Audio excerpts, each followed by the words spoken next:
Arsenal কি এবারও তীরে এসে তরি ডুবাবে প্রিমিয়ার লিগে? এই প্রশ্নটা এখন সবার মনে মনে চলে আসছে। আমি আর্সেনালের 2022-23, 23-24 এই দুইবারই তারা একদম শিরোপার কাছাকাছি ছিল, তারপরেও তারা শিরোপা জিততে পারে নাই। নাইটমেয়ার হয়ে গেছিল তাদের জন্য। সো সেবারও ভিডিও করছিলাম, এবারও ভিডিও করতে আসলাম, কারণ আর্সেনালকে আমার একটু কেন জানি আর্সেনালের প্রতি আমার একটু একটু সফট কর্নার আছে। মানে কারণ মেসুত ওজিল খেলতো, তো আমি জার্মান ফ্যান। মেসুত ওজিলের জন্য আর্সেনালের প্রতি আমার একটা ব্যাপক সফট কর্নার আছে, এখনও আছে, আগেও ছিল। আর্সেনাল কি এবার চ্যাম্পিয়ন হতে পারবে? আমরা আজকে ইনডেপথ একটা রিভিউ করব যে আর্সেনাল চ্যাম্পিয়ন হতে পারবে নাকি সিটি চ্যাম্পিয়ন হবে। দেখেন, এখন পয়েন্ট টেবিলে যে অবস্থা, 32 ম্যাচে আর্সেনালের হচ্ছে 70 পয়েন্ট, আর হচ্ছে ম্যান সিটির হচ্ছে 30 ম্যাচে হচ্ছে 61 পয়েন্ট। তার মানে ম্যান সিটি এখনও তাদের থেকে 2টা ম্যাচ কম খেলেও তাদের কাছাকাছি। এবং ম্যান সিটি ম্যাচগুলো হচ্ছে আপনারা দেখেন, আর্সেনালের সাথে একটা অ্যাওয়ে ম্যাচ খেলবে, তারপরে হচ্ছে টটেনহাম হটস্পারের সাথে খেলবে, তারপরে ওয়েস্ট হ্যামের সাথে খেলবে, নটিংহ্যাম ফরেস্টের সাথে খেলবে। আবার ওদিকে আর্সেনালে যদি দেখেন, আর্সেনালে যে কটা ম্যাচ বাকি আছে সেই কটা ম্যাচের মধ্যে ম্যান সিটির সাথেই ম্যাচ বাকি আছে, এবং ম্যান সিটির এই ম্যাচটাই হবে টাইটেল ডিসাইডার। মানে ওই ম্যাচটার উপর নির্ভর করতেছে কে টাইটেল ডিসাইডার হবে। রিসেন্টলি বর্নমাউথের সাথে যখন তারা হেরে গেল, মাইকেল আর্তেতা বলতেছে যে আমাদের মুখের উপর একটা ব্যাপক চড়। এটা ভাই চড় হইলেও কথা ছিল, এটা হচ্ছে যে ওই যে বলে না যে গু মাখায় চড়।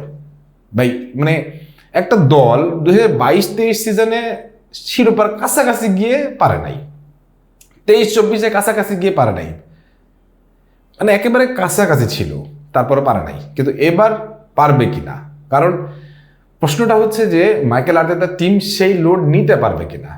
এখন লোড নিতে না পারার অনেকগুলো কারণ আছে, নিতে পারারও অনেকগুলো কারণ আছে, সেগুলো ব্যাখ্যা করব।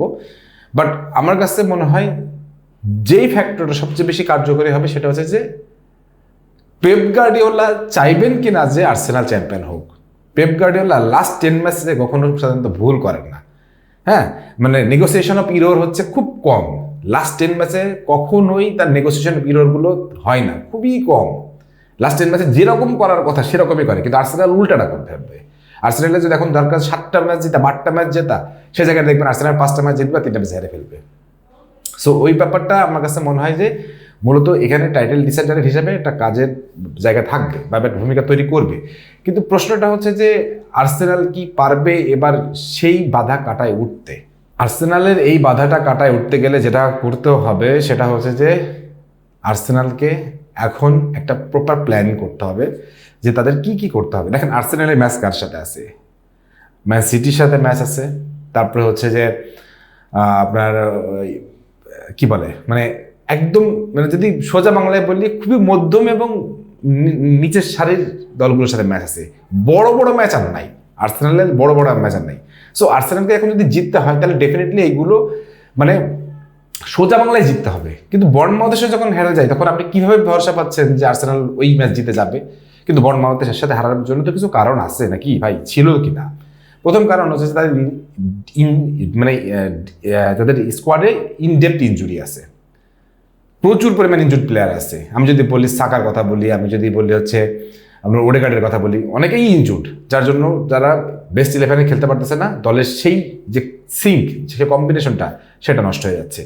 তারপর হচ্ছে তাদের খুব ভালো একটা ডিসগাস্টিং ফ্যাটিক আছে, লাইক হচ্ছে যে FA কাপ খেলতে হচ্ছে, ওদিকে চ্যাম্পিয়ন্স লিগ খেলতে হচ্ছে, সবকিছু মিলে তাদের একটা ধকল যাচ্ছে, যেটা কেন ওই স্কোয়াডের উপর একটা এমন একটা ধকল গেছে সেটা তারা কাভার আপ করতে পারছে না। এখন আপনি বলবেন ম্যান সিটিও তো করতেছে, বাট ব্যাপারটা হচ্ছে সব দল তো একই স্টাইলে ধকল সহ্য করে না, আর সব দলের মেন্টাল স্ট্যাবিলিটি তো একই রকম না। সো ওই জায়গা থেকে যদি আপনি চিন্তা করে দেখেন তাহলে ডেফিনেটলি আপনাকে এইটুকু ভাবতে হবে যে ম্যান সিটির যেই মানে ক্রেডিবিলিটি বা যেভাবে তারা জিনিসটাকে মেনটেন করে সেটা আর্সেনাল নাও পারতে পারে।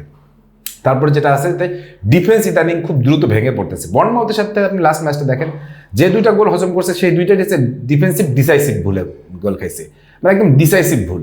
সো ওই জায়গাটা থেকে আমার কাছে মনে হচ্ছে যে এই জিনিসগুলো মাইকেল আর্তেতা কতটুকু চেঞ্জ করতে পারবেন। মানে সে প্রত্যেকবার টিম নিয়ে প্রথম দিকে একদম ভালো ভালো যায়, শেষের দিকে গিয়ে খেয়ে হারায় ফেলে। এই খেয়ে হারানোর কাজটা কিভাবে সম্ভব হবে? দেখেন, এই জায়গাটায় আপনাকে সবচেয়ে যেটা করতে হবে সেটা হচ্ছে আপনার অভিজ্ঞতাটা কাজে লাগাতে হবে। এখন আর্সেনাল টিমে অভিজ্ঞ প্লেয়ার চলে আসছে, অভিজ্ঞ খেলোয়াড়গুলো এসে পড়ছে, তারা চেষ্টা করতে পারেন যে আমরা লাস্ট ম্যাচগুলো কিভাবে জিতবো, কি করতে হবে। হ্যাঁ, একটা জিনিস তো সত্যি যে তাদের এখন সবগুলো ম্যাচই ফাইনাল, এখানে আর কোনো সেমি ফাইনাল নেই। আপনি যদি একটা ম্যাচও যদি হেরে যান বা ড্র করে যান, আপনি টাইটেল রেস থেকে ছিটকে যেতে পারেন, সম্ভাবনা আছে। যদি না ওদিকে আপনার ম্যান সিটি 2-3টে ম্যাচ হেরে ফেলে। কিন্তু ম্যান সিটি যে বললাম, ম্যান সিটির Pep Guardiola last 10 match records দেখেন, কখনোই লাস্ট 10 ম্যাচে কখনো সে খারাপ করে না, সে একদম অন পয়েন্ট থাকে এবং তারা ম্যাচ বের করে নিয়ে আসে। সো এই জন্য বলতেছি, পেপ গার্ডিওলা চাইবেন কিনা আর্সেনাল চ্যাম্পিয়ন হোক, এটা একটা ব্যাপার আছে। আমার কাছে মনে হচ্ছে যে এটাও একটা ব্যাপার। এখন মাইকেল আর্তেতা আর পেপ গার্ডিওলার যে ম্যাচটা আছে, যে টাইটেল রেস ডিসাইডার হবে যেটা, সেই ম্যাচে আমার কাছে একটা জিনিস মনে হচ্ছে যে হয়তো আর্সেনাল ওখানে পারবে না। আর্সেনাল পারবে না এই কারণে, কারণ আর্সেনাল মানসিকভাবে ভেঙে পড়ছে। তাদের ইনজুরি সমস্যা, তাদের ডিসাইসিভ ভুলগুলো, তাদের হচ্ছে যে মানে নিজেদের উপরে কন্ট্রোল চলে যাওয়া, দুর্বলতা, ক্লান্তি, সব কিছু মিলে আমার কাছে মনে হচ্ছে আর্সেনাল এখনও সেই গেম ম্যানেজমেন্টটা পুরোপুরি ম্যান সিটির মতো শিখে আসে নাই, লিভারপুলের মতো শিখে আসে নাই। সো আমার কাছে এবারও একটু সংশয় রয়ে গেল। আমার কাছে মনে হয় যে আর্সেনাল এবারও একটা ধাক্কা খেতে পারে, ধাক্কা খাওয়ার সম্ভাবনা আছে। কারণ ইতিপূর্বে যেসব জায়গা থেকে তারা ধাক্কা খেয়ে আসছে, একদম কাছাকাছি গিয়েও তারা ধাক্কা খেয়ে আসছে। সো আমার কাছে মানে এবারও সেই সম্ভাবনাটা আছে। বাট আমি যদি পার্সেন্টেজ বলি, তাহলে আর্সেনাল মানে এবার মানে জেতার পার্সেন্টেজ, মানে চ্যাম্পিয়ন হওয়ার পার্সেন্টেজ হচ্ছে 40-45, আর ম্যান সিটির হচ্ছে 55, আমার কাছে যেটা মনে হয়। এবার আপনারা কি মনে করতেছেন, এবারও কি আর্সেনালের 30 স্তরে ডুববে? আপনাদের কি মনে হয় ম্যান সিটি কি এবারও চ্যাম্পিয়ন হবে? এই ব্যাপারে আপনাদের কি মতামত অবশ্যই কমেন্ট সেকশনে একটু জানিয়ে দিবেন। আর একটা কথা বলি, যারা আমার ভিডিওটা দেখতেছেন, দয়া করে একটু চ্যানেল করে সাবস্ক্রাইব করে দিয়েন, পারলে একটু ভিডিওটা বন্ধুদের সাথে শেয়ার করেন, আমার জন্য দোয়া করবেন। সবাই ভালো থাকেন, সুস্থ থাকেন, আল্লাহ হাফেজ।